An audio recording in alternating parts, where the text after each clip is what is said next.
Hi everyone, my name is Bijoy.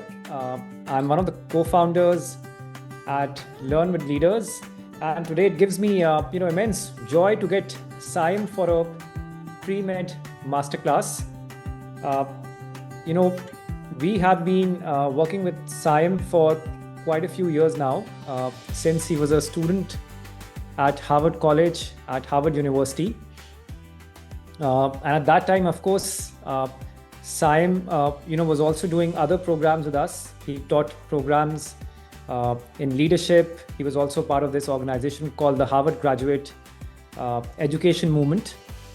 And I had some idea that he was following something in the medical track, but I didn't know he was very serious about the pre-med track at that point.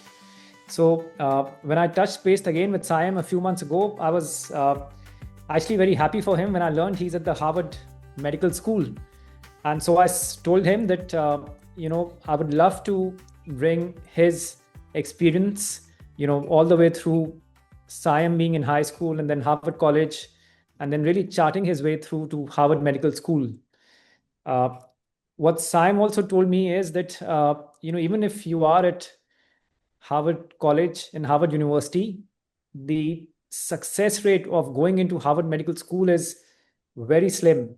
And of course, Saim will talk about that as well. So the way we will do this masterclass is that, of course, Saim will start by sharing his experiences. And then I think it'd be best we then mostly open it for Q&A so that I think a lot of you actually get an opportunity to ask the questions you've come to ask today. So, without further wasting time, Saim, welcome to the Pre-Med Masterclass. And, thank you for coming and, agreeing to engage with all the students today. Yeah, absolutely. And thank you, Bajoy, for the very kind introduction. Hi, everybody. My name is Saim. As Bajoy mentioned, I'm a first-year medical student at Harvard Medical School right now. And, I've had the pleasure of working with Learn with Leaders for the last couple of years when I was in college, and now to be back again and to be doing classes like this. It's a great opportunity. I am here today to kind of share my experiences being a pre-med, all those years ago, and now being in medical school, and just sharing a little bit about some of the things that I've learned across that journey. And I'm really glad to see so many people here today. I know that this is a big, going into pre-med and being in medicine is something that a lot of people are interested in, and we definitely need more and more doctors every single year. So it really is exciting to see so many people interested in the field. I want to start by just sharing a little bit about my personal journey and what it looked like for me to go from being in middle and high school and then all the way through college and then now to be in medical school. I'm just going to share a little bit about some of the things that I was involved in and some of the things that I did. And then I'm going to talk a little bit about some of the general principles behind what it means to apply to medical school and what medical schools are looking for. And then hopefully we can open it up to Q&A and then have you all ask any questions that you might have. And I'll do my best to answer as many of them as I can. So just gonna give a little bit of background about me. I'm from the Metro Detroit area in Michigan. I spent the majority of my childhood there. I grew up in a suburb outside of Detroit. And when I was in middle and high school, I got really interested in biology in school. Like I really enjoyed the classes that I was taking in biology, and I really thought that that was super interesting. But for me, beyond that interest, I had no idea like if I really wanted to do medicine or if there was something else out there that was really going to be my chosen field at that time. Because when you're in 11, 12, 13 years old, you really, I mean, it's impossible to really fully know truly if medicine or any other field is what you really want to do. But because I really enjoyed the science and I really enjoyed the biology, I decided to take bio classes in high school and spent a lot of my time just, exploring what that could have looked like.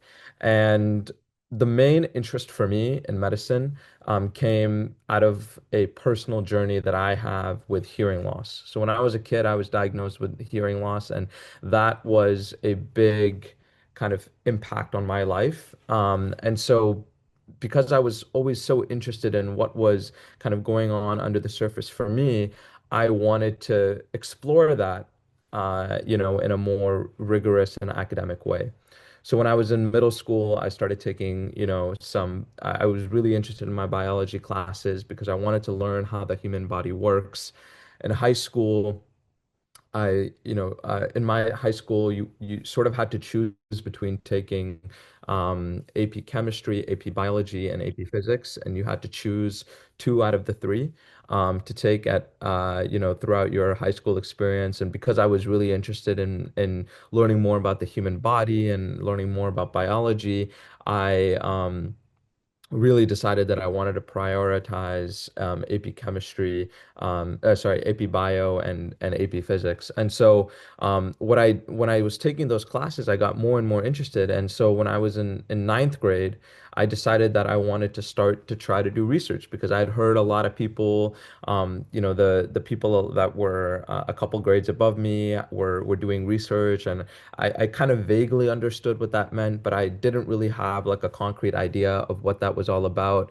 But I knew that I wanted to do it. So especially in something related to hearing loss, and especially something related to the condition that I have dealt with my whole life. And so without really much understanding of what research was. And if you're in ninth grade, 10th grade, 11th grade, and or 12th grade, and you're sitting here today and you're not 100% sure what research is, or you've never done research, or you feel like I have, never really spent a lot of time in that space yet, and I'm not really sure what it is that I want to do yet, like that's totally okay because, uh, as much as it is important, it's never too late to start. And there's a long journey from now until when you get into medical school, because you have all 4 years of college to continue to build your profile. So it's never ever too late, and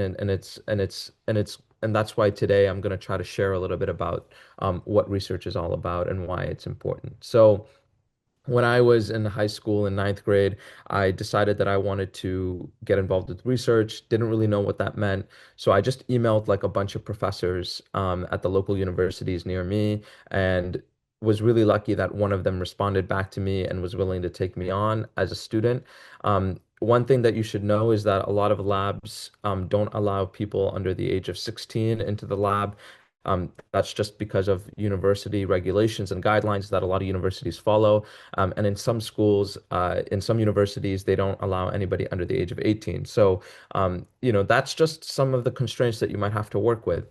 And at that time, one of the ways that I got around the age constraint was that I pitched to the professor that I was going to primarily do research that didn't involve me going into the lab, that was mostly computational or things that I could do from home, or things that didn't require me to be in the lab in person. And because of that, because I wasn't directly handling, sensitive biological agents or, doing direct research that involved specimens, that could be, that require a more sensitive handling, I was able to convince the professor that, that I could jump in on the project as a 15-year-old instead of having to wait until I was 17 or 18.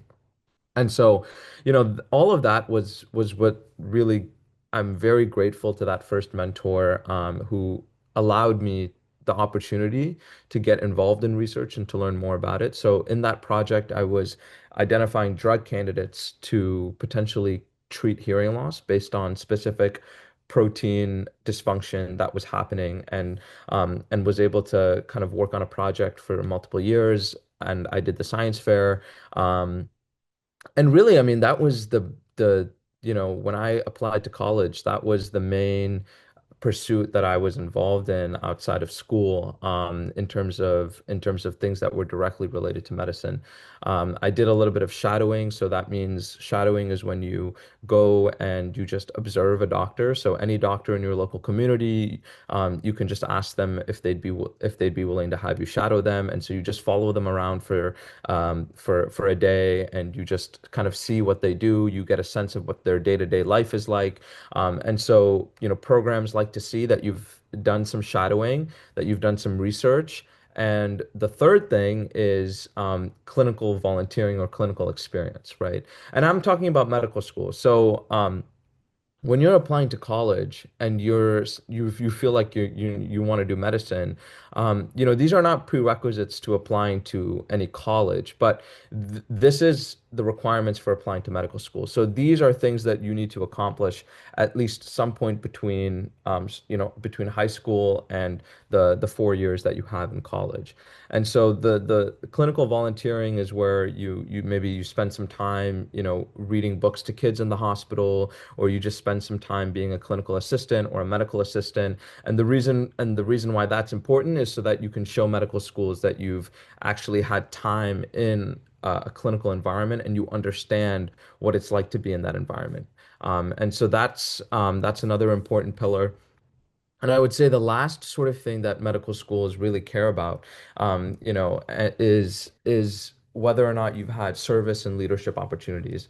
Medicine is a profession of service to humanity, is a profession where you're doing everything for your patient, and there's a base level of service that very few other professions really have. And so, because of that, medical schools want to see that you've engaged in that kind of service outside of just the clinical field. And this is something that you can 100% start building when you're a high school student. So, clinical experience and working in a hospital, that will come when you're in college. But really focusing on your academics, focusing on research, and building out a good leadership and service profile are things that you can really start to get involved with and do when you're in high school.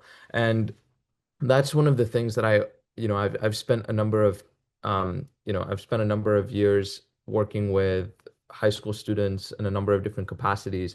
And that's something that I always advise high school students to focus on, is to focus on building, having strong academics, because ultimately there's so many people that want to do medicine, and it's a competitive, field to get into. And to really separate yourself from the competition, it's really crucial to have strong academics. Um, and we can talk a little bit about what specifically that might look like in terms of specific numbers or things like that. Um, the second thing is, if you have a research profile, a strong research profile can set you apart, because frankly speaking, the vast majority of high school students have never heard of research and don't know, what it means to do research. So if you can get involved in research, if there are projects that that you can start or that you can get involved in, that can really be an impactful part of your application that can set you apart. And the third thing, like I just mentioned, is service and leadership. So what that means is volunteering your time for your community, finding an issue in your local community, and really dedicating yourself to solving that issue. It doesn't matter if the issue is super small. I've worked with students that have done projects that are as small as, creating an automatic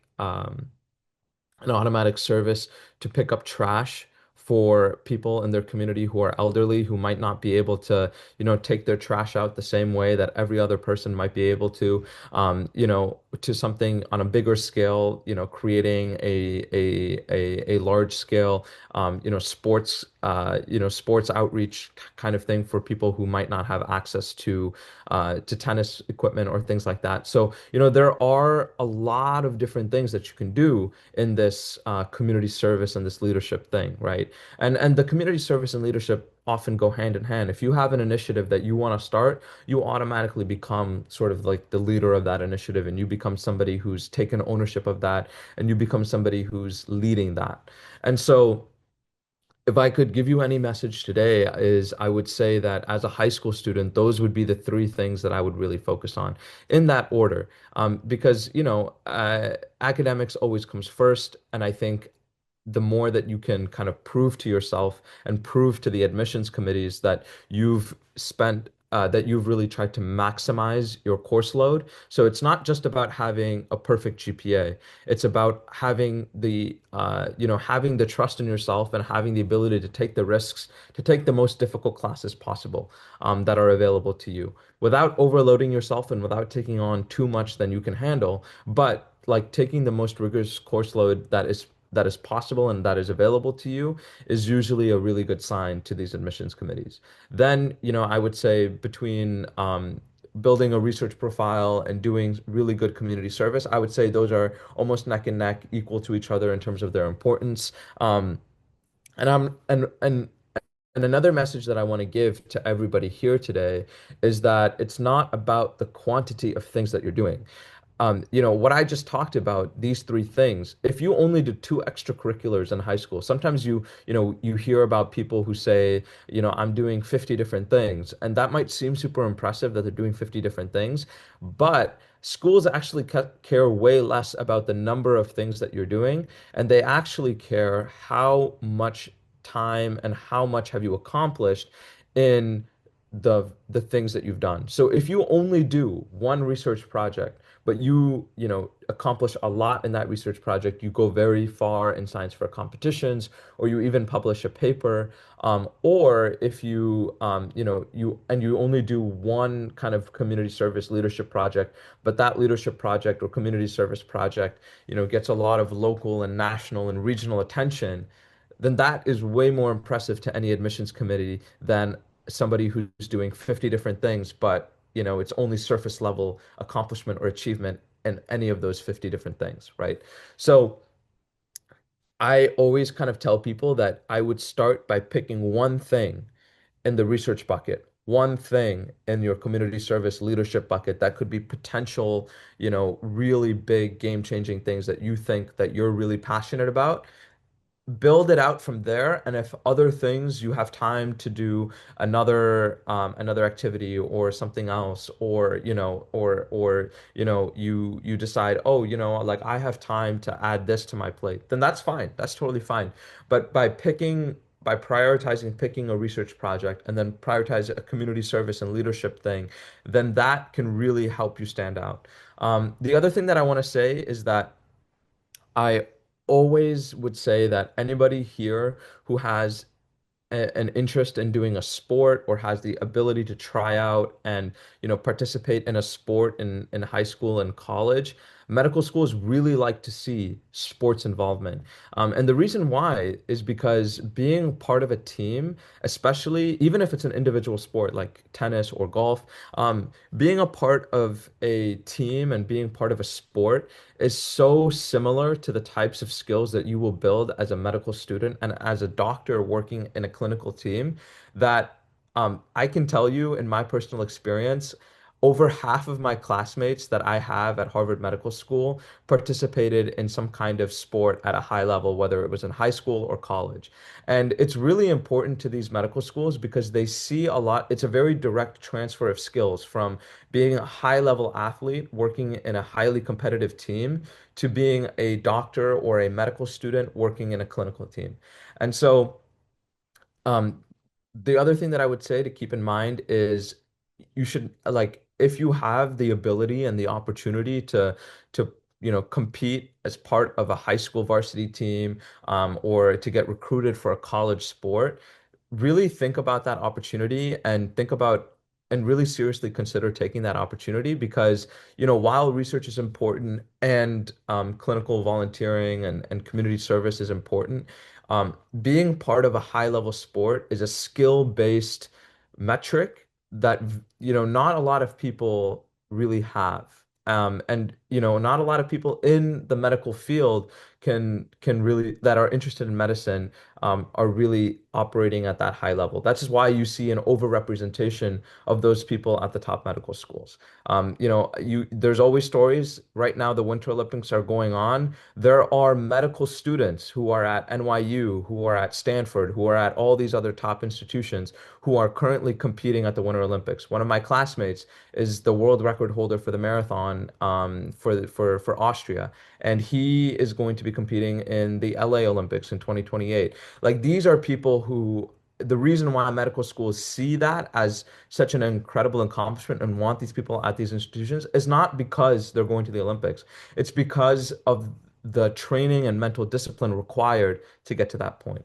So that's my little spiel on sports. And I think that these are the four major kind of buckets that I would kind of say are really important.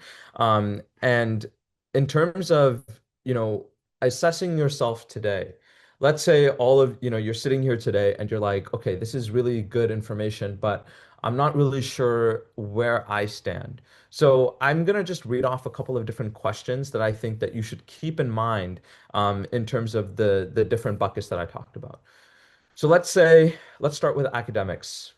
In terms of academics, and actually what I'll do is I'll just share my screen. I have this list of questions here, and I'm gonna put this on the screen very briefly. Let me know if you can see it. Uh, Bajoy are you able to see it? Okay, wonderful. So, this is sort of like a great little profile scorecard that you can, like, I want you to take a few moments and just sit and just try to answer these questions for yourself. So, with academics starting, how rigorous is my current course load compared to what's available for me? Am I developing strong study habits that will transfer to college? That's really important. Is my GPA trending upward, or has it been stable my entire high school? Do I actively seek help when I struggle with material? That's also really important. Um, Clinical experience, do you have any direct patient interaction experience? Are you able to talk about some of the things that you've learned from observing a doctor or being in that environment? And do you have any plans to gain more clinical exposure? In terms of research, have you done any kind of independent investigation or experiments? Do you know how to read and understand scientific papers? That's very difficult for high school students to do. So if you have that, that's an exceptional thing that I would say. And do you know how to find research opportunities? And that's something that I can talk about as well.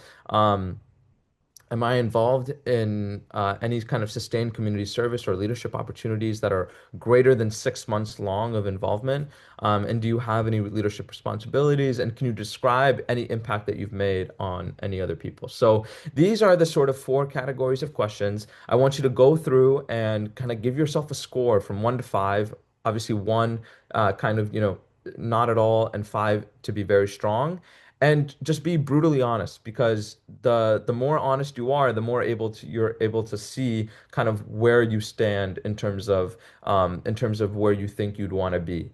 So take a couple moments, take a minute or two and just kind of answer that question, and then we'll kind of turn it over to the Q&A section so we can get your as many of your questions answered as possible. So now that you've kind of had the time to kind of go through that and give yourself some kind of a score, I see that there's a lot of questions, about a lot of questions in the Q&A, and we're going to get a chance to kind of answer as many of those as possible. But quickly before we move on to that, I just want to show you just like a quick understanding of what that scoring interpretation should look like. So if you're between 52 to 65, that's a really good foundation. So just focus on where you see some of your weak points and just continue to build on those weak points. If you're 39 to 51, it's a really good start. Pick the two biggest gaps that you see, which of these four buckets is your biggest gap, and then come up with a plan to kind of target that. If you're 26 to 38, building phase, it's okay. Just pick one pillar to then start building everything else around. And if you're below 26, that's totally fine. I mean, if you're in high school, that's where I expect most high schoolers to be. And that's totally fine. Just pick one of these areas and then just start going with that and start running with it. So, I know that there's a lot of questions in the Q&A. I'd like to just ask you, Bejoy, what's the best way to kind of go through these? Because I know that there are a lot of them kind of coming in. I think you can just start from the top and answer the ones Yeah, which are not repetitive. Yep. sure. I'm gonna kind of try to combine some of these questions together as I see them to be relevant. So, I see that someone is asking a really good foundational question. Is pre-med undergrad? So technically, anybody who's in high school and then in college is pre-med because you don't really apply to medical school directly out of high school. There are a couple of exceptions. There are some programs that are direct medical admittance programs right out of high school. That's like a very specific kind of conversation. So we're not going to touch on those today. So for like the vast majority of cases, being pre-med means um, you're a high school and in college, and then you're not pre-med once you're in medical school, if that makes sense. Um, for nursing, I'm not exactly sure what the like. I didn't apply to any nursing programs, and I am not very well acquainted with what those programs look for, so I can't really answer that. Is online shadowing as informative as useful for college application as real life shadowing? Online shadowing because we're kind of out of the COVID era. I think it's better to try to pursue real life shadowing just because it gives you like direct experience and like shows you what the real clinic or hospital environment is like. If online shadowing is the only thing that's available to you, that's still fine. College applications aren't really going to care as much about it because they're not admitting you to be doctors, they're admitting you to be college students. So, it's good to just have it on your application. For medical schools definitely want to see real life shadowing more than online. Um, what field of medicine? What separates? I'm interested in when you apply to medical school and you get in and you start medical school, you don't like pick any field. That sort of happens at the next stage for residency. So everybody kind of goes into the same pool and can pick anything that they want to do after medical school. What separates top applicants from average ones? So this is a really good question. A top medical school applicant will have a very cohesive narrative that ties their clinical volunteering, their research, their community service and leadership all together. So for me, that was all centered around hearing loss. I volunteered at a deaf school and did a lot of volunteering and advocacy for deaf and hard of hearing causes, raised over $100,000, for research and for different causes for the deaf and hard of hearing community. I spent time directly working with kids who were deaf in deaf schools after learning ASL in college, sign language in college. And I'm not, and my research was also all centered around that. I was not the most successful applicant in terms of like I didn't get admitted to every single top medical school. I was just really lucky that I got into Harvard, and I'm really grateful for that opportunity. So, there are people that have much stronger applications and profiles than mine. I think what can help you kind of separate yourself a little bit from like an average application to a really good one is that an average applicant might see these things and look at them as a checkbox, and it can become a checkbox. And medical schools look at your application and they say, yeah, it looks like this person is doing everything to just check it off. Whereas a really good applicant will have all of the different elements will tie together under one common sort of umbrella narrative. This is a really common question. How do you find research programs? How do you get involved in the research? So my advice is um, go to the website of any of the closest medical schools or universities near you. So whatever, pick your city, find, and look for universities and medical schools in your city.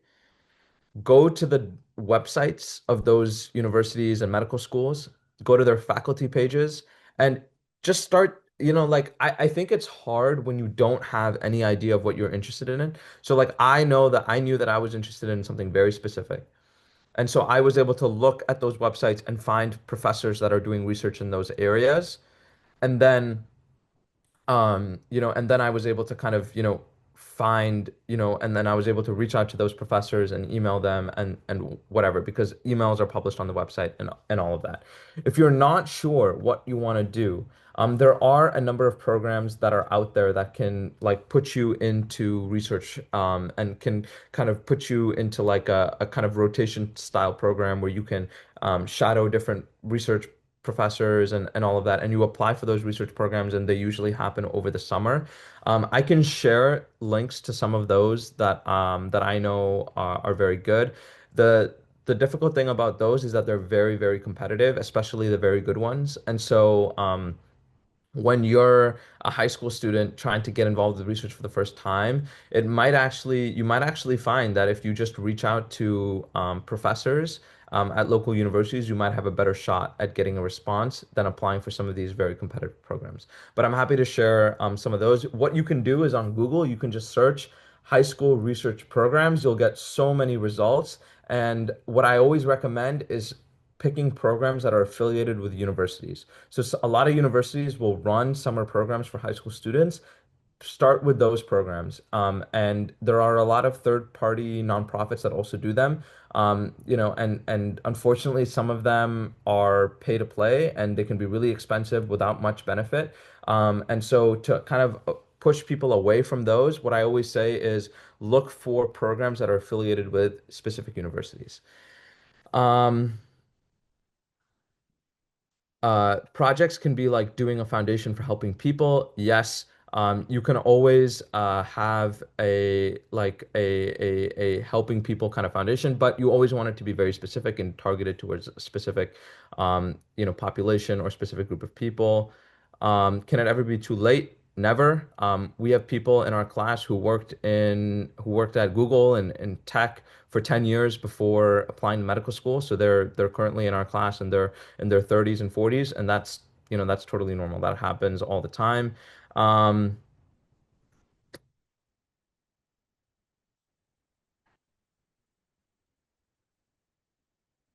Programs to build leadership. So I think building leadership is less about joining a program and more about finding a club at school or finding an opportunity, like finding an initiative in your local community and just really involving yourself in that. Like I never would say that like leadership is something that comes is a side effect of being super committed and involved in something.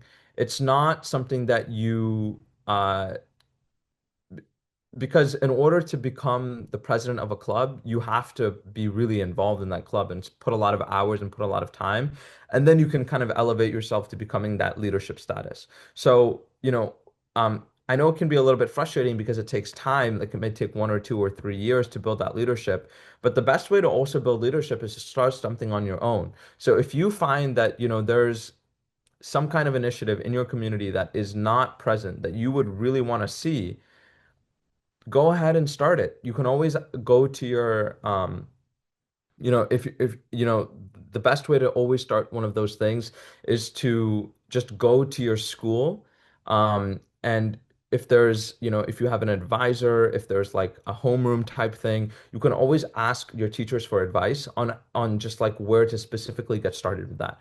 But if you're finding it hard that you're involved in a couple of different clubs, but you don't know if you're going to get leadership opportunities, starting something of your own is always something that can be beneficial. Um,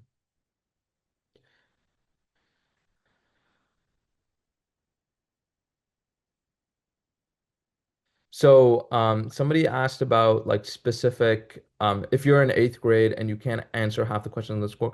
I mean that, that happens. And if you're in eighth grade, you're in a great spot because you have, all 4 of your high school years ahead of you to just kind of pick one of those areas. Like I said, when I showed you the scorecard, if you're below 26, like that's totally fine. You just pick one area that you think, you could start thinking about and go ahead and run with it.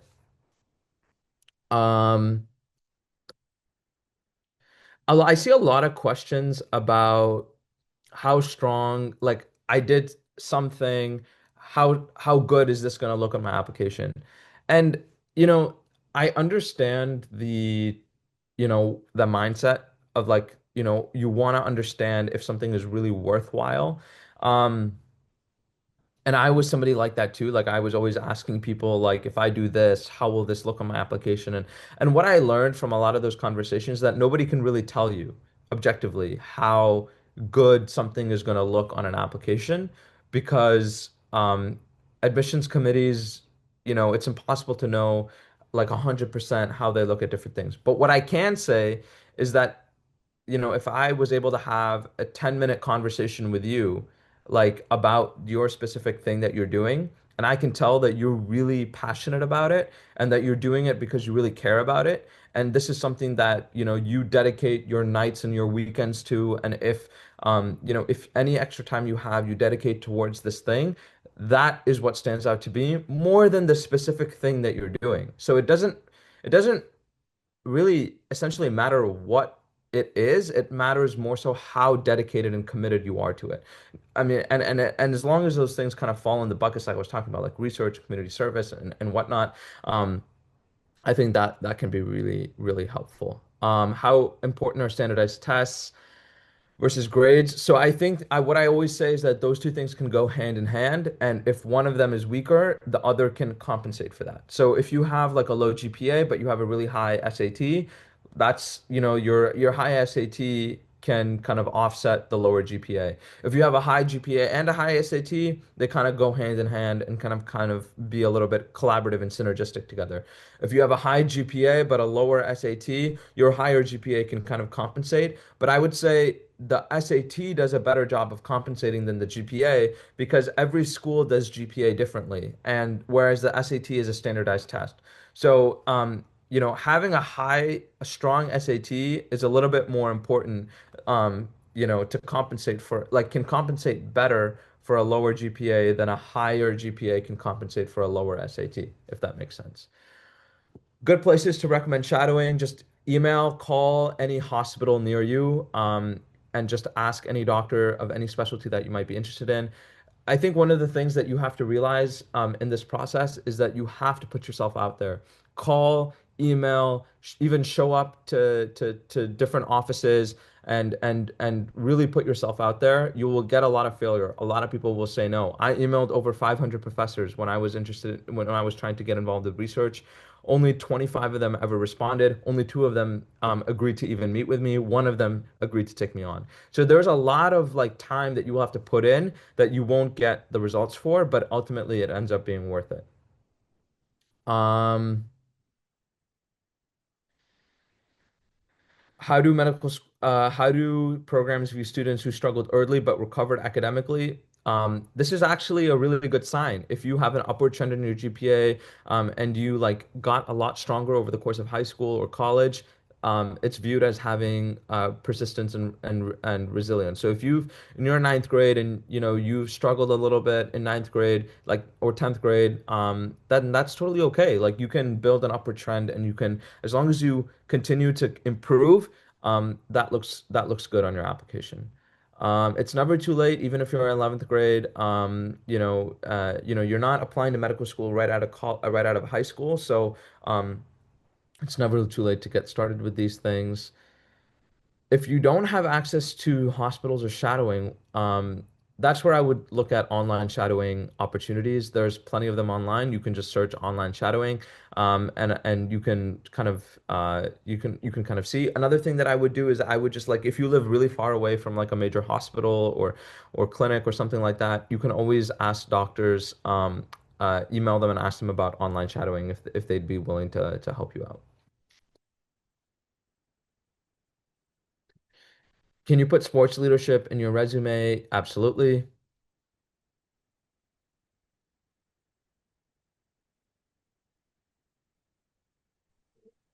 Um, So great, Sam. Let's do it for another few minutes. I know you've been talking for the last 40 minutes yeah. and it's exhausting. So let's No, no, pick no, up a no, few more no. questions. I'm Yeah. always happy to chat. So I'm just kind of reading through and trying to see.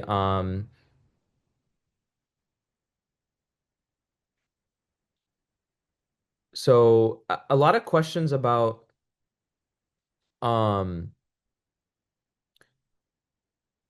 you know, about research opportunities for high schoolers. So, like I said, I hope that it was clear that, re looking at local universities is the best way to get started. Then I would look at high school research programs if you Google those, and then just look for programs that are affiliated with the university. So, a lot of universities have them. Like I know. Michigan State has one. I know that the University of Michigan has one. I know that Boston University has one. MIT has one called RSI. That's probably the most prestigious one out of for any high schooler to apply to. Then there's also one called the Simon Summer Research Program out of Stony Brook. There's one out of from Texas Tech. So there's like a number of them. Just Google them, and I'm sure more have opened up in the years since. What if you don't have perfect grades? Like I said, you can always like offset grades with a higher standardized test score. What makes research meaningful on an application? That's a really good question. So, meaningful research really just means research that you are really interested in. Um, Research that when you sit in front of somebody like an interviewer, or when you write about it on your application, it's really clear that you care about it at a deep level. Like for you, the success of this research is deeply personally important to you. And I think that's the best way that I can kind of describe it. For me, my research was deeply personally important to me because I am somebody with the condition that I'm researching. So like if I can like, improve the treatability of hearing loss, like that has a direct impact on me and people like me. So that's why I can convey that that's really important to me. Um, and so, I would say like if you can find a research project or some, kind of research area that kind of mirrors that for you, then that would be something that I would really latch on to and hold on to. What mistakes do applicants commonly make? I would say the biggest mistake is treating everything like a checkbox. So just doing research for the sake of doing it.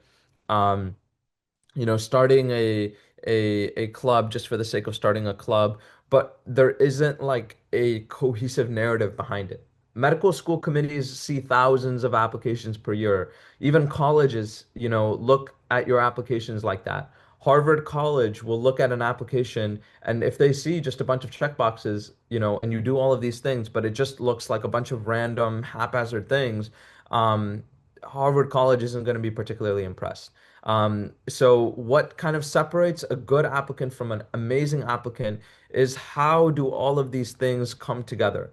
And oftentimes I find it the best to just kind of draw it out on a piece of paper. Write down the things that you're doing or the things that you want to do, and just literally try to draw lines to connect them and explore ways that you can kind of put all of these things together into a common cohesive story.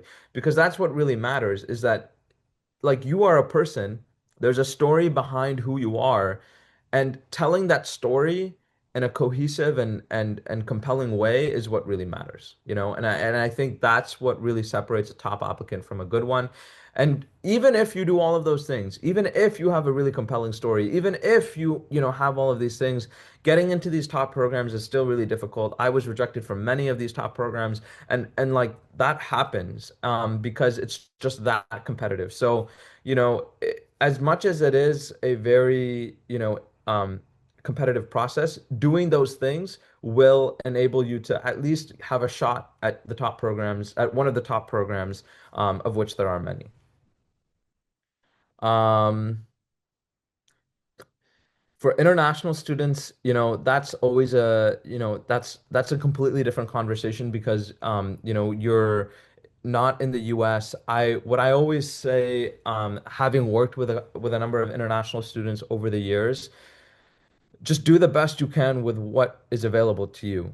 Um, you're not going to be compared directly apples to apples to somebody who grew up and lived in the US. So find it like just do your best to find these opportunities in the areas that you live in.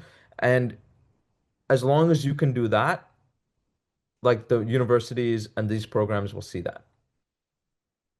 Um, A couple more questions about BSMD programs. Those are programs that are like like that I was talking about where you're directly admitted to a medical school right out of high school. For those programs, they do want to see clinical research, clinical experience, because you're directly applying to medical school right out of high school. They do want to see research. So all of those things that I talked about that you have college, you really have to start doing those way earlier because a BSMD program really wants to see that. BSMD programs also have a strong emphasis on very high scores. So like close to perfect scores, or really, really good scores is what really matters, for those. Um, and if you can really just do like medical related community service, medical related leadership, and have really strong clinical volunteering and research, like that's what's really important. Just looking at some of these other ones. So this is another good question. If you're thinking about going into medicine, what majors should you apply for in when you're applying to college, or like what majors should you pursue when you're applying to college, or when you're in college? And I think in general, what you'll find is that when you go to college, you can study anything you want.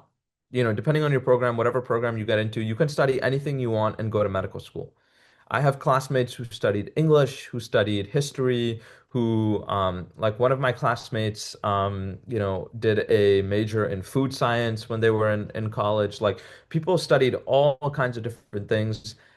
But the main thing that kind of stands out is despite studying any number of different things, there's a core set of pre-med requirements that you need to fulfill. You need to take biology, you need to take chemistry, you need to take physics, you need to take you need to take some psychology, you need to take some statistics. So there are like a core set of requirements. So you can study English, but you have to take those other required pre-med classes if you want to apply to medical school. So, when you're applying to college, you can apply to anything. And I always encourage people to like, apply to any major or any program that interests you because ultimately you want to be happy in college. You want to pursue the things that you want to pursue. And if you want to do medicine, it doesn't stop you from applying to medical school if you've studied history or if you've studied English. You just and planning for how to fulfill those pre-med requirements is something that you deal with once you get to college. If you're when you're in high school right now, you don't need to think about like, oh, like if I'm interested in English, but I'm pre-med, do I have to do apply for biology? You don't. You can apply for English to colleges and be very successful in terms of applying to medical school. Um, how would you ask a professor for research? This is a really good question. Um, And I'm happy to the goal is to hopefully do more classes like this so that we can answer as many, like I know that there's like over close to 600 questions in the chat, and I'm really glad to see that everybody is really, engaging with this, because it is, like a really important part of the process. And, the goal is like hopefully we can continue to build on this and answer as many of your questions as possible, and do more in-depth sessions, kind of going into some of these things in detail. So when it comes to asking a professor for research, there is like a good kind of formula to follow. The way that I always kind of encourage people to do it is there's a really good website on the Ohio State University kind of webpage about the do's and don'ts of contacting professors about research. So just Google that, the do's and don'ts of contacting professors for research from Ohio State University.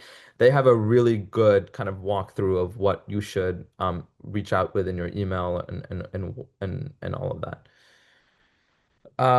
Is it a problem if you have a 4.0 GPA so it's stable? No, obviously not. If you have a 4.0 GPA, like that's never a bad thing. I'm just saying that if you start off maybe a little bit and you're struggling and you have an upward trend, then that's a good thing. The one thing you always want to avoid is a downward trend. If you start off with a 4.0 GPA, but then you like fall to a 3.5, like that's a little bit, that can be like a little bit challenging to explain and can go against you in the process. So just kind of avoiding that. Obviously, if there's like reasons for it, if there's any number of personal reasons that could cause that, you can always explain that on an application, but you always want to avoid a downward trend. I know that there's so many questions. Um,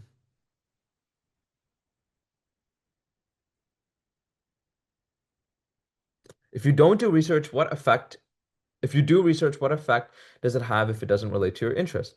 That's a good question. I think like if you are doing research in something that is like, because you got the opportunity and it wasn't really maybe 100% related to what you're interested in, like I would never communicate that on your application.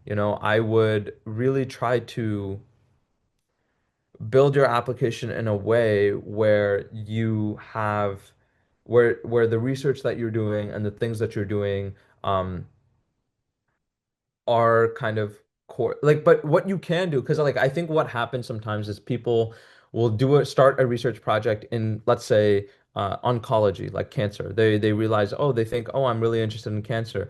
They start doing the research and then they realize, oh, maybe I'm not so interested in this. That doesn't mean you should give up on the project and stop doing the project. What it does mean, though, is that you can talk about in your interviews and in your essays, and you can start looking for the things that you're involved in. But you can say, yeah, I did oncology research. It was really cool while I was doing it, but I realized, like, that's not the thing that really interests me. And as long as you're upfront and honest about that, that's a good way to connect two things on your application that might seem like they're really sort of spread, haphazard. So you can kind of eliminate some of that haphazardness by just being honest and saying, yeah, like I spent a lot of time and I accomplished this and this and this, and it was really cool, but I realized that it wasn't, necessarily the thing that I wanted to pursue or specialize in kind of moving forward. Um,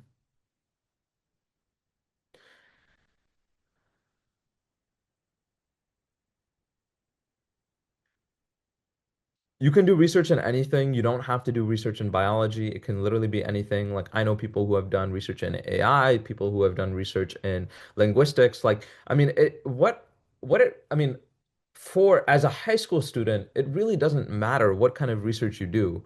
And even in college, like if you're applying to medical school, like I have classmates who did research on, like on I have one classmate who did research on like the origin of Gen Alpha terminology, and like did their thesis on that, and studied linguistics at Stanford, and did like their entire research on that and applied to medical school and was very successful, and obviously like at Harvard Medical School now, right? So that, like, don't limit yourself to just thinking about biology. It can be anything. It could be physics, chemistry, like humanities. It can really be anything.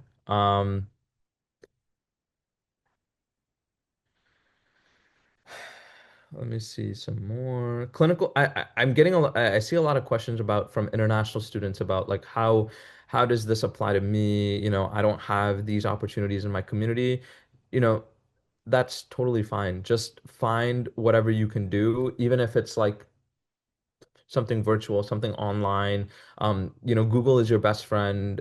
Even ChatGPT can really help, like in terms of just like giving you specific concrete ideas of things that you can work on and do. Because ultimately they just care about have you made the most of whatever is whatever is helpful, whatever is available to you.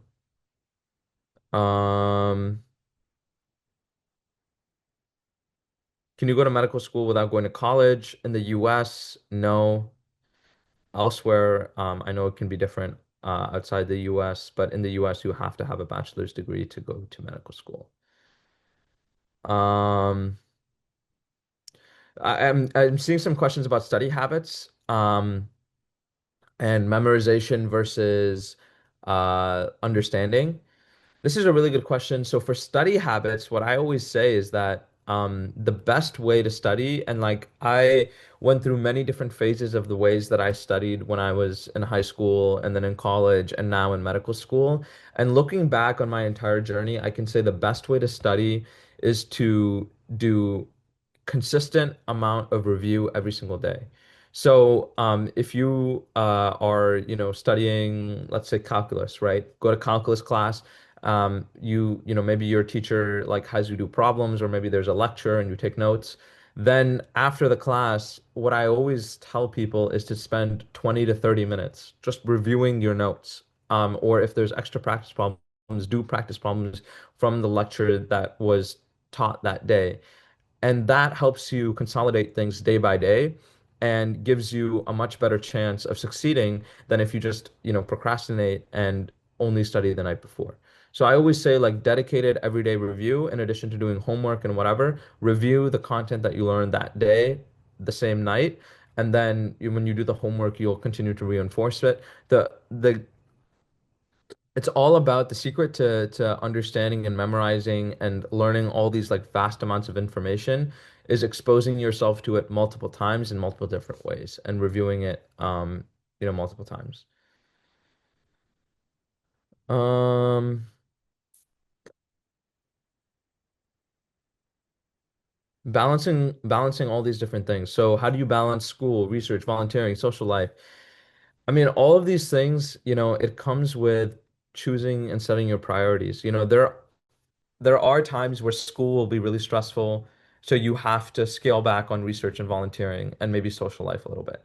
There are times where, it's the holidays, or your school is a little bit lighter and research and volunteering a little bit lighter, so you want to hang out more and spend more time with friends. Like that's totally okay. Like being a kid and enjoying time with friends and spending time, outdoors and doing all of the things that are part of being a kid is really important as well. You don't want to, cut yourself off from everybody and never spend any time with your friends and only spend time in front of a computer or in front of the books. Like, it's important psychologically, it's important for your overall well-being that you also engage in social activities, but it's always important to just keep in mind that everything in moderation, right? You never want to only hang out with your friends and neglect your schoolwork and research and volunteering and all of that. So you'll get a feel for it once you kind of start to do the juggling. It is juggling.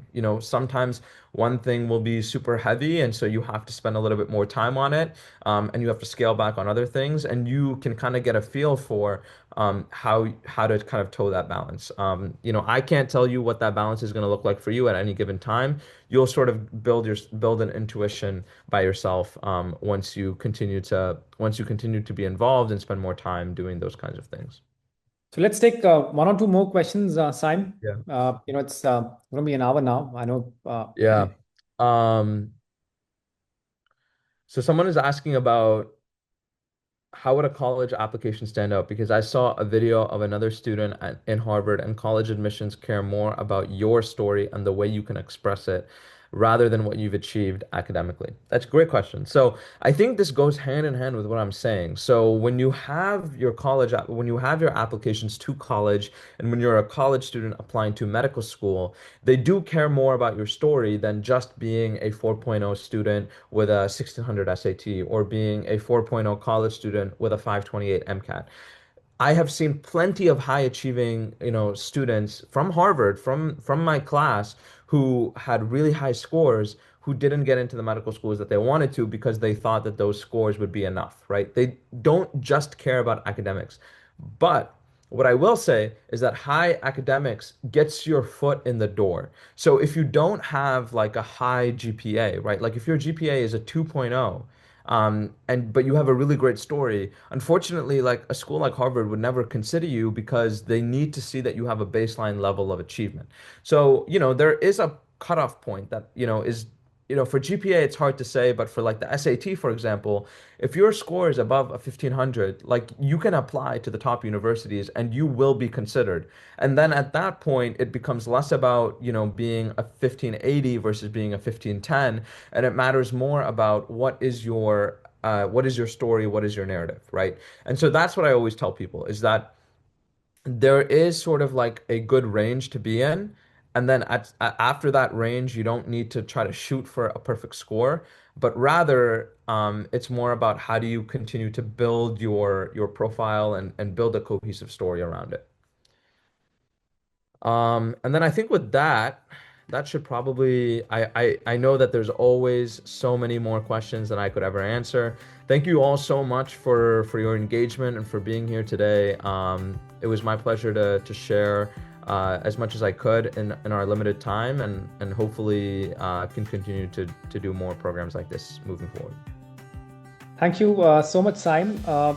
And I think the clarity you bring to these topics, and honestly, we've done a lot of sessions before, and as you put it, there is a difference between a great and a good and a great presentation. And I think, Saim, you fall on the latter bucket. Thank you so much. And one of the things I'd like to share with everybody is that, Saim, even when he was at Harvard College, he used to love doing these sessions for high school students. So I think that passion now is continuing with him. And therefore, he kind of really brings this wealth of wisdom, when he kind of engages with everyone. So with this, I will bring this session to a close. I know a lot of you have asked for if you could get a recording for this. We'll try to see if we can share this with you. I'm sure we will share this with you over an email. And hopefully, we should be able to get Saaim back on some of the other topics he's really passionate about. I think especially, reaching out to professors for research or doing research in high school, I can see it's something which he could, just do another session with all of you. So thanks, Saaim. Thank you for this great session. Thank you, everybody. Bye.